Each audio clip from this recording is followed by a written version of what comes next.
Here we're going to use the circuit analogy to allow us to solve for a thermal system, how a thermal system is going to behave. And in this example, what we have is, if you imagine, we have this piece of material, and this material is originally at room temperature at 20 degrees Celsius. So originally, the circuit is going to look like this. And remember that a piece of material that has mass to it is going to be able to store thermal energy in the form of a temperature difference because of the fact that it has thermal capacity. It has mass to it, so it will, by virtue of the fact that it has this mass in it, it will retain heat energy.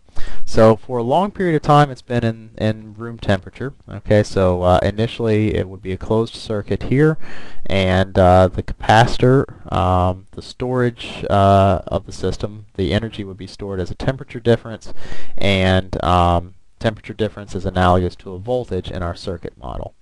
Heat flow will be analogous to current in our circuit models. So at some time, which we're going to arbitrarily call time 0, what we're going to do is we're going to remove the piece of material, which is represented by the capacitor. We're going to take it out of the room temperature, the 20 degrees C, and toss it into an oven. And once we toss it into that oven's going to be at 500 degrees Celsius, which is represented by a voltage supply.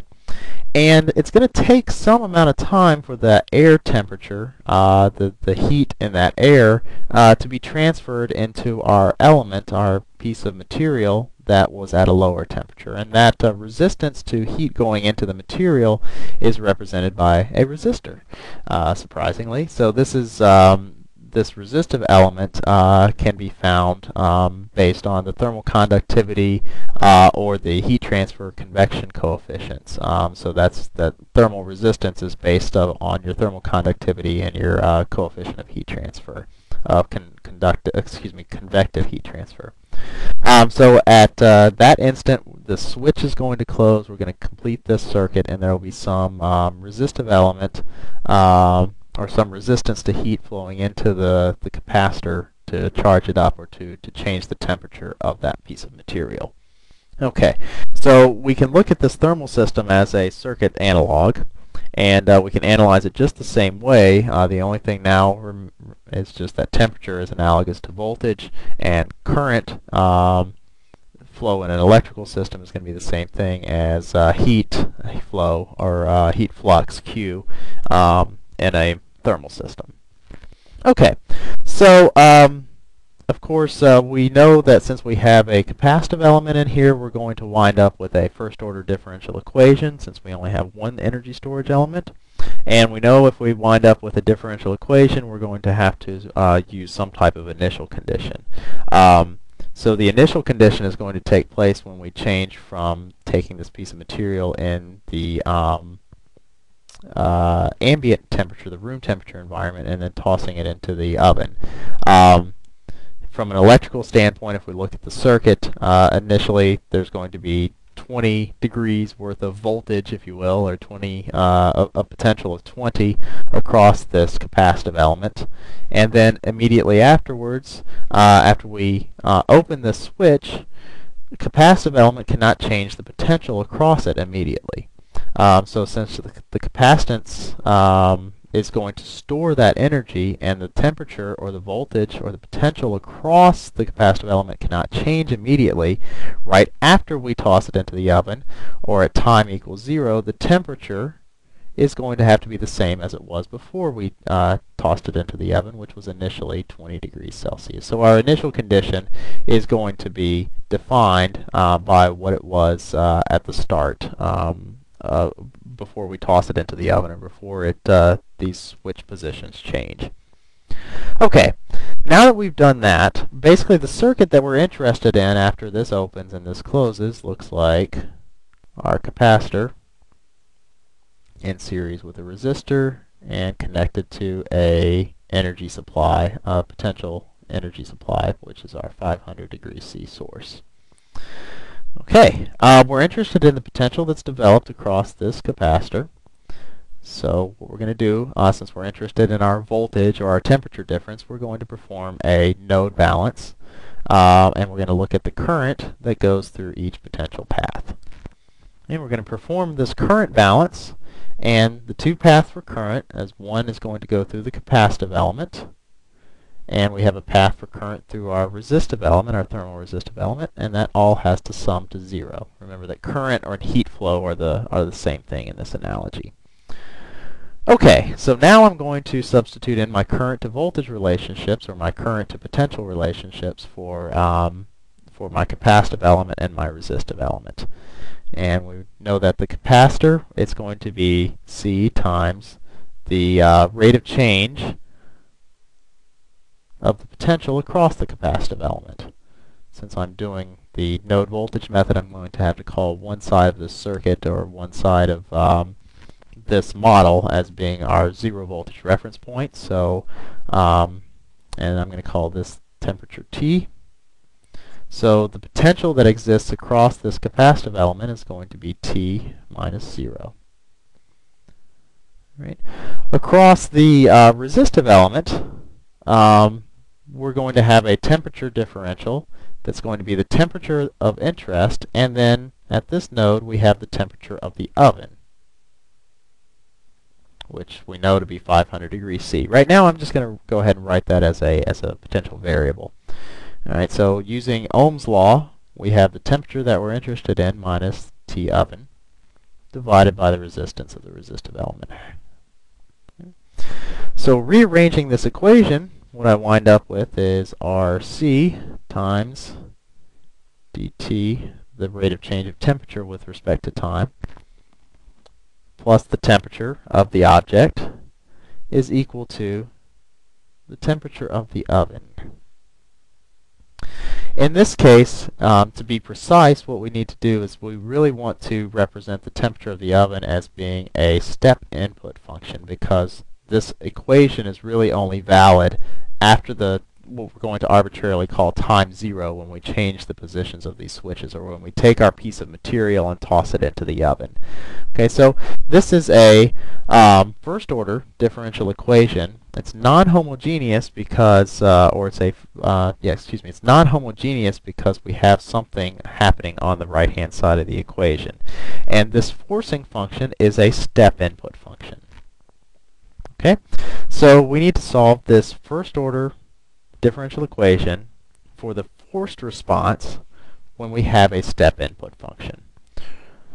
Okay, the first step to solving a non-homogeneous equation is to find the homogeneous solution. Okay, we find this homogeneous solution by finding the characteristic equation. And the characteristic equation is found by replacing any of our derivative terms with our differential operator, lambda, or our eigenvalue. So when we do that, we wind up with RC lambda plus 1 is equal to 0. So remember, when we solve the homogeneous case, we're pretending that this forcing function doesn't exist, or we're pretending that that forcing function is 0.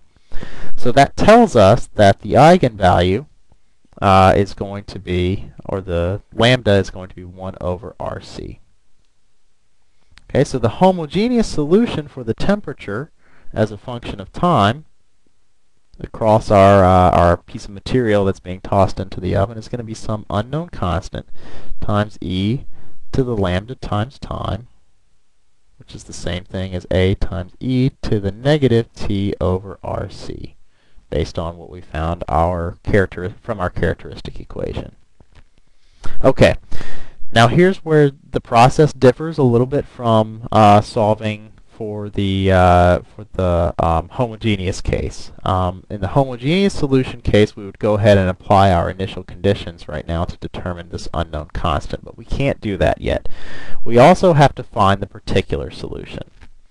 Okay, to seek the particular solution, we make an assumption about what the particular solution should look like. All right, so I'm going to make some assumption, and the assumption that I'm going to make is that the particular solution looks a whole bunch like the forcing function.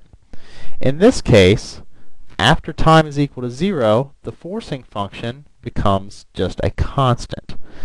So since the forcing function is a constant after time is equal to 0, I'm going to assume that my particular solution is also some constant. I don't know what the value of that constant is yet, but I'm going to determine it by substituting this assumed form of the particular solution back into my original differential equation. Okay? So my differential equation after time is equal to 0 is equal to just this constant of the oven temperature. And I'm going to also, to be able to substitute this back in, I'm going to have to take the derivative of it. All right, so the derivative of my particular solution with respect to time, since it's a constant, it's not going to change with time, so the derivative is going to be 0. All right, substituting this particular solution back into my original differential equation gives me RC times 0, because that's the derivative of my assumed particular solution, plus my assumed particular solution, B, has to be equal to this constant, T oven. All right, so that quickly tells me that the particular solution is the constant temperature of the oven. All right, so the total solution for the temperature as a function of time is the sum of my homogeneous solution and the particular solution. All right, so that's going to be A e to the negative T over RC plus the particular solution, which is T oven.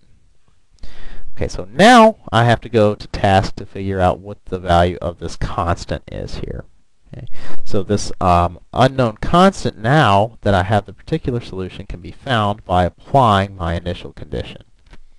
My initial condition was that the temperature of the object was going to be 20 degrees Celsius at time equals 0. So the temperature at time equals 0 is 20 degrees.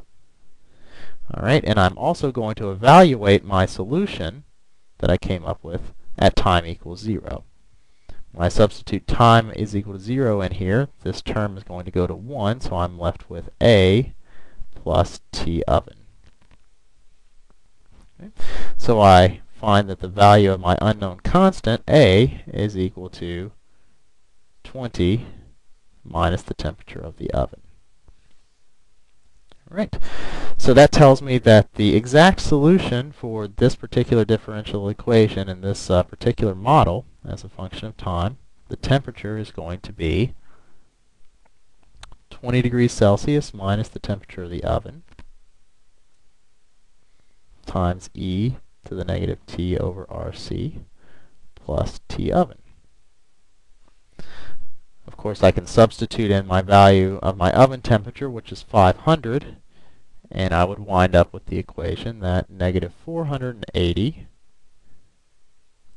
times E to the negative T over RC plus 500 is going to be the equation that describes how the temperature of this object is going to change as a function of time once we toss it into the oven. And as you can see, at time is equal to 0, this should be equal to 20 degrees Celsius. As time increases, the value, this negative T to the RC is going to become more and more negative, which means the value of the evaluated exponential function is going to get smaller and smaller, which means that the effect of this negative 480 is going to decrease. All right, so this term is going to start to approach 0. So after a very long period of time, as you would believe intuitively, if I keep this piece of material in the 500 degree C oven, eventually it's going to approach a temperature of 500 degrees Celsius itself.